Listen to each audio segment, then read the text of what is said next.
Caramba, sem dúvidas. Tem alguma pergunta, Rico? Você tem uma visão aí de editor?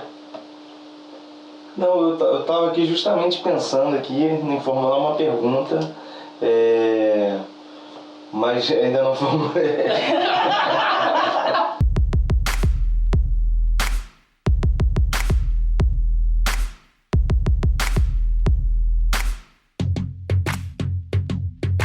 Fala, gente boa! Mais um programa Vivente Andante. Hoje estamos aqui com Dandara Batista, chefe de cozinha, empresária, jornalista, apresentadora de TV e que está com um restaurante que vem bombando porque traz um diferencial, que é uma coisa nova, digamos, que é fortalecer uma ancestralidade especificamente africana. Exatamente. Um prazer estar aqui com você, Álvaro. Obrigada pelo convite. Exatamente isso que você falou. Eu estou agora com um projeto Afro Gourmet, que a gente abriu em agosto do ano passado. E tem essa intenção realmente de resgate da cultura africana, da gastronomia africana, que é tão pouco preservada e falada no nosso país, né?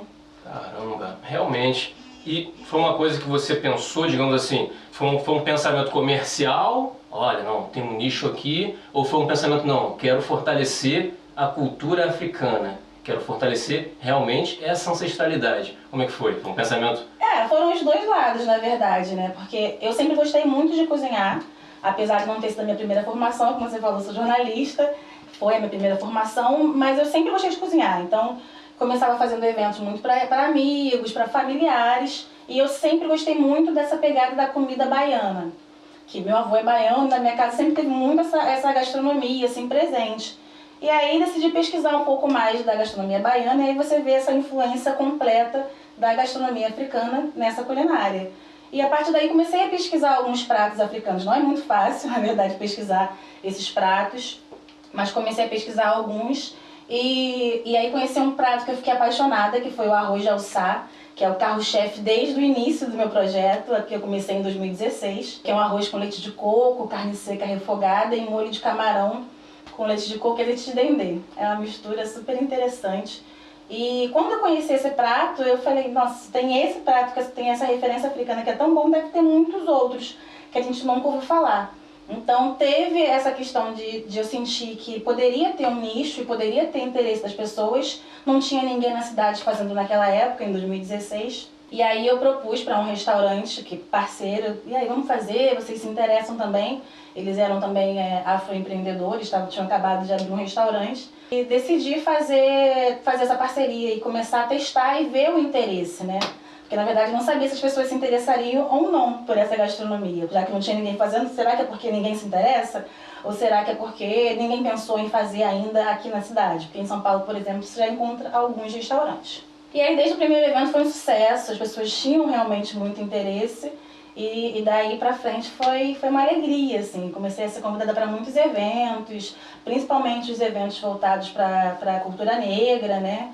Eventos do movimento negro. E é isso, até começar o Afro Gourmet que a gente abriu em 2018. Inclusive, você sente algum peso dessa responsabilidade de estar abrindo essas portas no Rio de Janeiro? Não sinto exatamente um peso, na verdade eu sinto muita alegria de poder ser a pessoa que faz essa gastronomia aqui, que pesquisa e que busca cada vez aprender mais. Quando eu fiz o curso de chefe executivo de cozinha, lá em 2016, eu fiquei com uma frustração de não ter aprendido nada da gastronomia africana, né, durante o meu curso inteiro. E é uma pena, né, porque essa gastronomia ela faz muito parte da gastronomia brasileira, ela tem uma influência muito grande na nossa comida, mas como muitas coisas que vêm da África, né, que vieram da África, sempre tiveram uma certa resistência, né? A gastronomia também senti que talvez tivesse, pelo menos na grade curricular das universidades. É resistência ou é racismo? Racismo é a palavra correta, com certeza, né? Mas, enfim, não deixa de ser uma resistência. Uma resistência pelo que é diferente, né? E nem tão diferente, na verdade, da comida brasileira, mas as pessoas têm a ideia de que é muito diferente. Mas a gente não pode negar que vive num país muito racista. E talvez por isso até ninguém tenha pensado aqui ainda em fazer isso antes de eu fazer também. porque talvez um medo de que as pessoas não se interessassem por ser uma comida africana, né? Eu posso dizer que eu tive boas experiências com relação, desde que eu comecei a fazer os eventos, mas, por exemplo, um dia postei uma foto do prato desse arroz de alçá e uma pessoa falou assim, parece comida de macumba. Uma forma muito pejorativa de se falar dessa comida. E na verdade ela é sim uma comida que tem uma referência na religião de matriz africana e enfim, teve um desrespeito, foi a única vez na verdade que eu passei por isso com a gastronomia, mas a gente vê que existe e que acontece mesmo, infelizmente. Você inclusive participou de um programa de televisão, um reality show, né? Foi, fecha a conta, né, Maria Braga. Foi um convite muito especial que eu recebi, a edição que eu participei era especialistas em arroz e a gente tem muito prato com arroz no restaurante. E eles, enfim, conheceram a página, viram, me fizeram um convite e eu fui lá, topei participar dessa experiência, né? Nunca tinha participado de nenhum reality show e foi incrível, a equipe foi toda muito bem, me receberam todos muito bem e a partir disso eu vi muitas pessoas se interessando ainda mais, né? Porque você tá ali na Globo, num programa que tem muita audiência. E muitas coisas boas surgiram depois desse programa, assim. Então foi uma experiência maravilhosa. E quais as principais diferenças que você vê dessa culinária africana para outras? E as influências que tem na culinária brasileira, digamos? Porque, por exemplo, aqui a gente vê alguns pratos mais valorizados pro lado português, tipo bacalhau com missá. Sim. Na verdade a gente tem uma gastronomia voltada muito na gastronomia europeia, né? Desde sempre foi assim. E a gastronomia africana sempre foi deixada um pouco mais de lado. Ela não tem, não só aqui no Brasil, mas no mundo inteiro ela não tem esse destaque, ainda não tem esse destaque, como a gastronomia europeia. Mas a gente tem muita coisa parecida de fato. Os ingredientes são que vieram de lá pra cá, muitos ingredientes, e outros que eles levaram daqui pra lá também. Então, assim, ingredientes como quiabo, as raízes, mandioca, por exemplo, inhame.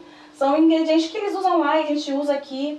Às vezes o que muda é só o nome, a forma de chamar o mesmo ingrediente. Quando eu fui para São Tomé e Príncipe, por exemplo, todo dia de manhã eu comia um ovinho que vinha com uma ervinha verde, eu não sabia o que era. Um dia perguntei o que era, porque eu achava muito gostoso.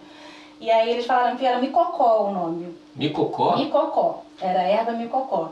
E aí eu perguntei pro chefe se existia essa erva no Brasil, e ele falou que existia. Eu perguntei qual era o nome, e ele falou alfavaca. No café da manhã também sempre tinha uma fruta que eles chamavam de sap-sap, que aqui é a nossa graviola.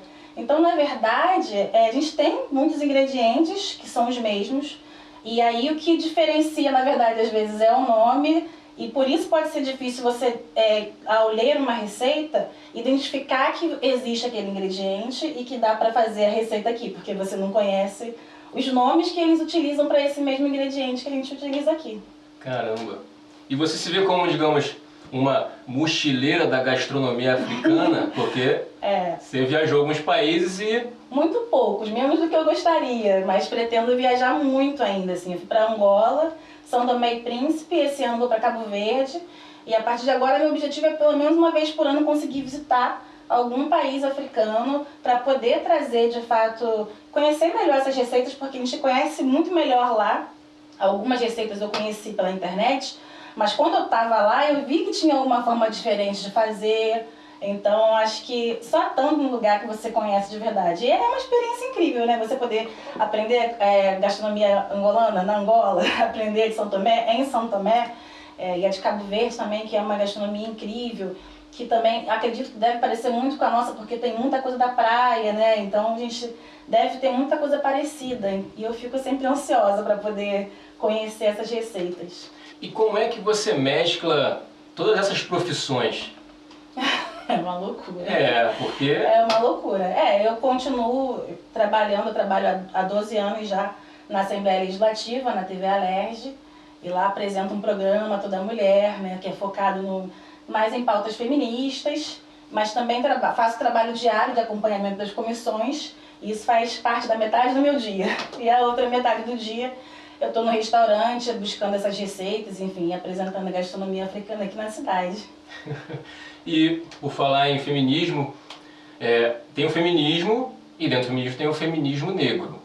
que tem outras questões. Sim. Você, inclusive, logicamente, é uma representante desse feminismo. Sim. Quais são as diferenças que você vê das pautas específicas do feminismo negro, por exemplo? A gente tem pautas específicas porque quando você coloca em todos os índices, você vê que a mulher negra sempre está nos piores índices. Né? A mulher negra que tem os menores salários, é a mulher negra que sofre mais violência doméstica, por exemplo. Então a gente tem pautas muito específicas, que sim, são pautas feministas, mas que são pautas que só que nos afetam muito mais. Então a gente está sempre realmente lutando para tentar de alguma forma mudar essa realidade, né? Debatendo, discutindo, enfim, fazendo o que a gente pode fazer, né? Porque não é fácil. Não é fácil você estar sempre vendo que as coisas não melhoram muito, né? Já melhoraram, mas poderiam estar melhores. E a gente vê pouca mudança nesses dados, nessas estatísticas, que a gente vê sempre que a mulher negra ela está sempre mais abaixo de qualquer outra classe, enfim. É triste, né? É complicado. Você acha que existe digamos assim, algo realmente conspiratório para manter dessa forma? Eu acho que falta muito interesse público na mudança, na verdade. Eu acho que não diria uma conspiração, mas diria que falta interesse público. Né? As pessoas que estão no poder, que poderiam fazer a mudança e fazer a diferença, fazem muito pouco, muito menos do que deveriam. Né? Assim, o Brasil tem uma dívida histórica com a população negra e faz muito pouco para reparar essa dívida. Né? A gente teve as cotas que já tem aí 15 anos, que fez muita diferença, fato. A gente vê hoje que o perfil mudou muito da população jovem, por exemplo, né? Que na época dos nossos pais, por exemplo, qual era a opção que a gente tinha de trabalho? Qual era a opção que eles tinham de trabalho? A maioria era empregada doméstica, faziam os chamados subempregos, né? E hoje a gente já vê uma população negra mais na faculdade, né? Podendo ter outras possibilidades. Mas ainda assim poderia fazer mais. Acho que a gente tem poucas atitudes efetivas para a população negra no país. E uma forma então de ir aumentando esse espaço da população negra é através da gastronomia africana, por exemplo, de ter um foco nisso? Eu acho importante fazer esse trabalho, na verdade. Uma coisa que eu sempre falo, a gente quando conversa, por exemplo, com alguém que é descendente de espanhol, de italiano, eles têm muita referência da gastronomia da família deles e eles fazem aquela comida que é da família deles, né? Tem muitas receitas. E a gente não tem, a gente teve um apagamento histórico muito forte, né? E isso também se deu na gastronomia, esse apagamento. E cada vez mais a gente vê que as pessoas continuam querendo apagar. Por exemplo, hoje em dia existe uma turma que resolveu que a feijoada não é referência africana. Aposto que você sempre ouviu dizer que a feijoada era um prato africano. Sim, está até ligado diretamente ao samba aqui. Que tem toda uma ligação. Mas hoje em dia existem pesquisadores brancos que decidiram que a feijoada não é um prato africano. E é mais uma forma de querer apagar a nossa referência histórica, a nossa referência na gastronomia. Enfim, é o que eles acabam fazendo sempre, né? Mas a gente não vai deixar, não. Inclusive tem uma pergunta que a gente sempre faz aqui. Muitos fazem, mas a gente faz do nosso jeitinho, que é, Dandara Batista, o que é arte? O que é arte? Eu acho que arte é tudo que você faz com amor, tudo que você faz acreditando, né? Enfim, a gastronomia é uma forma de arte, com certeza. Né, e poder fazer gastronomia africana que me traz, na verdade, uma ligação com uma ancestralidade que eu conheço tão pouco. Isso para mim com certeza é arte. Realmente, gastronomia é uma forma de memória muito importante, né? E a memória afetiva, né? É uma memória afetiva realmente. Eu sempre falo isso, que é uma memória de algo que eu desconheço ainda, né?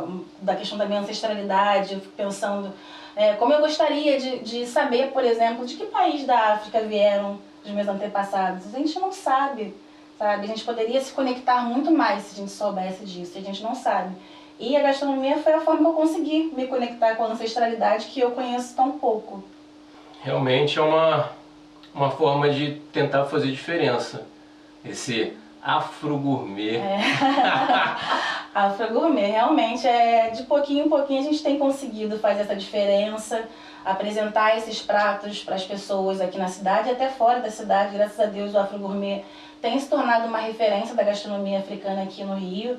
E a gente recebe gente de tudo quanto é lugar lá no Grajaú para poder conhecer essa gastronomia. E está sendo uma experiência incrível, eu tô amando.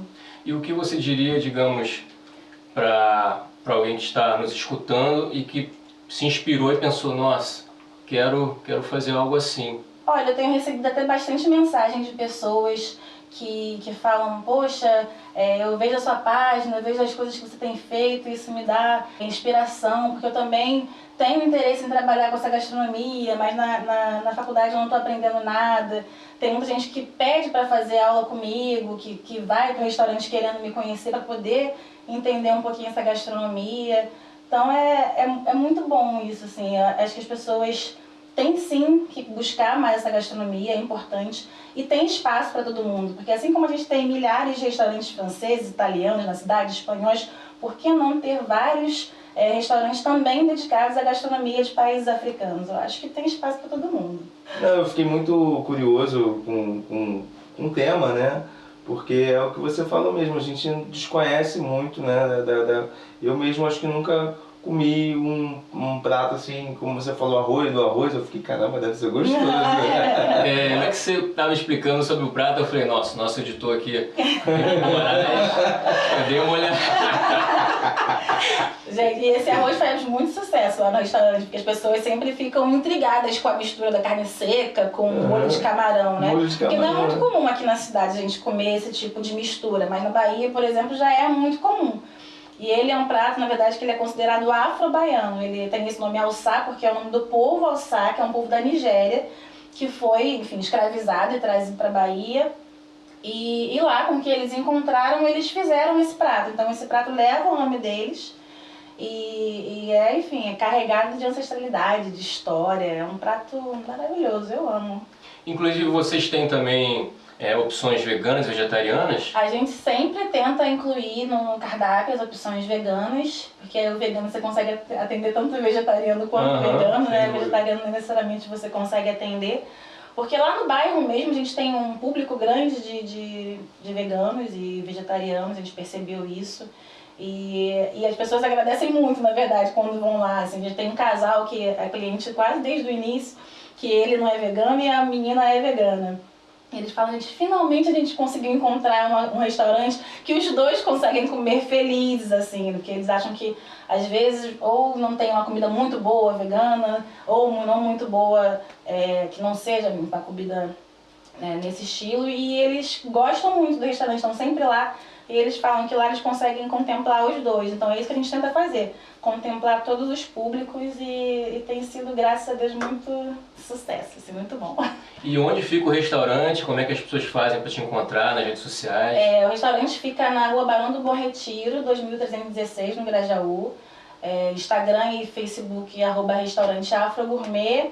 E a gente funciona de terça a sexta-feira, de 18 horas às 11 da noite, sábado de meio-dia às 11 da noite e domingo de meio-dia às 16 horas. Nossa. Estão todos convidados. Eu vou, né? Conheço o pessoal lá no Grajaú, uns amigos, vou falar. E a namorada desse meu amigo, inclusive, é vegetariana, vegana. Uhum. E, então, acho que vai dar tudo certo. Funciona bem, isso é bom porque você conseguir atender. E porque, na verdade, a gente faz o prato vegano, e são pratos veganos também tentando, de alguma forma, trazer ou alguma coisa da Bahia, né? Ou até mesmo alguma coisa da África, porque tem muitos, por exemplo, o Congo é um país africano que tem muita comida vegana, por exemplo. As pessoas não sabem, porque as pessoas acham que acabam ligando muito à África, a questão do consumo animal, e não necessariamente é. Tem uma África vegana, então a gente traz essa experiência também para o restaurante. Caramba, realmente é algo que eu nunca tinha ouvido falar, que Sim. o Congo tinha toda essa base vegetariana. Tem bastante, tem bastante. Eles trabalham muito, na verdade, com a coisa do consumo de verduras, né?